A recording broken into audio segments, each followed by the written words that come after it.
Hello guys, কেমন আছেন সবাই? তিশা সিম্পল লাইফে আপনাদের সবাইকে স্বাগতম। একে উঠলাম, ওঠার পরে তো ফ্রেশ হলাম। হওয়ার পরে আমার এই পানিটা খাবো খালি পেটে। পানি রেডি হয়ে গেল। তারপরে সকালে নাস্তার জন্য রুটি বানালাম। রুটি প্রায় হয়ে গেছে। অনেক সকালেই ঘুম থেকে উঠছিলাম, আসলে 8টার দিকে। তারপরে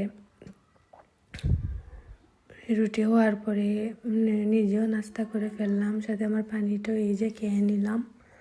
এটা অনেক উপকারী পানি, সবাই খেয়ে দেখতে পারেন। তারপর এখানে সামান্য ওটস খেলাম। এটা সকালে নাস্তায় প্রায় সময় আমি খাই চিয়া সিড দিয়ে।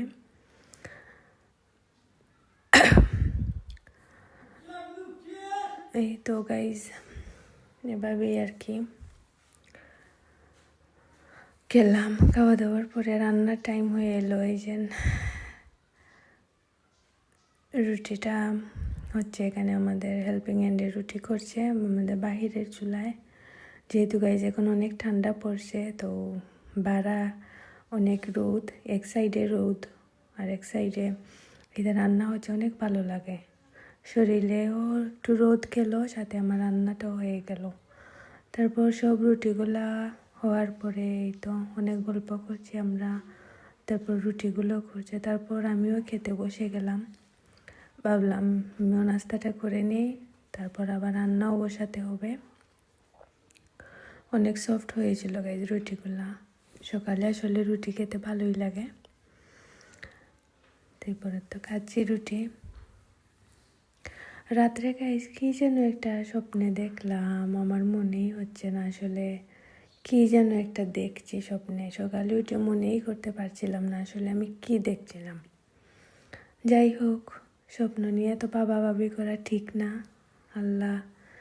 আল্লাহ তাআলা যখন যাকে যেভাবে যে অবস্থায় রাখেন না কেন, শুকরিয়া সবসময়ই আদায় করতে হয়। তারপর গেছি তো আমার নাস্তাটা করছি, আর অনেক কিছু চিন্তা করছি, ভাবছি যে আসলে জীবনটা এরকম না হলেই হতো। বাঁচতে হলে খেতে হবে, এটা অবশ্যই। তারপর এই যে এখানে আমি রান্নাটা বসিয়ে নিলাম।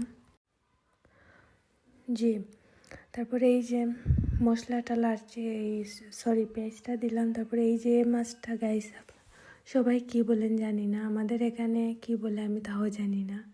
তারপরে এই যে দেখছেন একপাশে অনেক রোদ হচ্ছে, অনেক ভালো লাগে আসলে।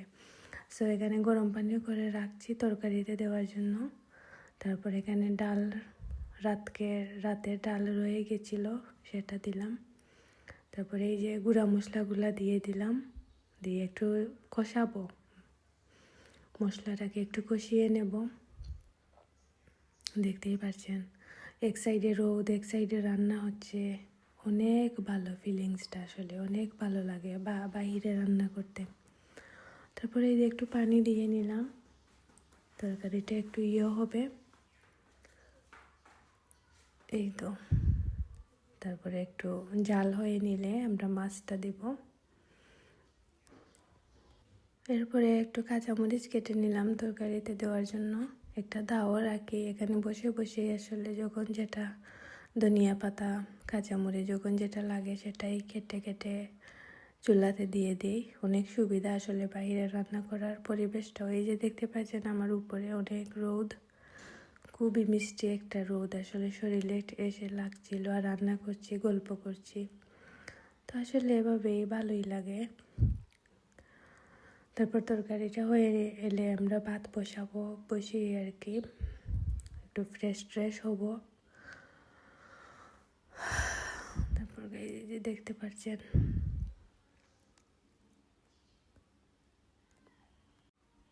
জি, তারপর এই তো কাঁচামরিচটা দিলাম।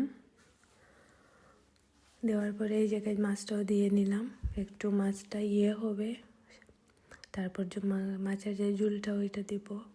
এই যেখানে ডালটা আমি আসলে করে নিয়েছিলাম, ডালটা অনেক মজা হয়েছিল। তারপর এখানে একটু চা বসাবো। আমি গাইস চাটা একটু অন্যভাবে রান্না করি।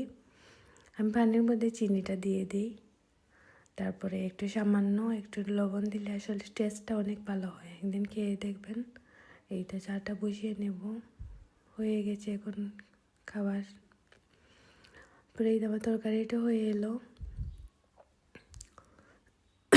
আপনাদের দেখালাম। তারপর গাইজ এখানে কামরাঙ্গা, আমাদের গাছেরই কামরাঙ্গা, আমার মা খাবে সেজন্য আমাদের হেল্পিং হ্যান্ডে যে কেটে দিচ্ছেন। অনেক মিষ্টি গাইজ কামরাঙ্গাগুলো, এই যে দেখতে অনেক সুন্দর, হলুদ প্লাস সবুজ।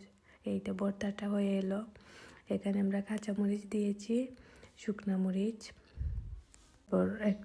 তারপর একটু রসুন দিলাম, লবণ দিয়েই তো গাইজ আজ এ পর্যন্তই। সবাই ভালো থাকবেন, সুস্থ থাকবেন।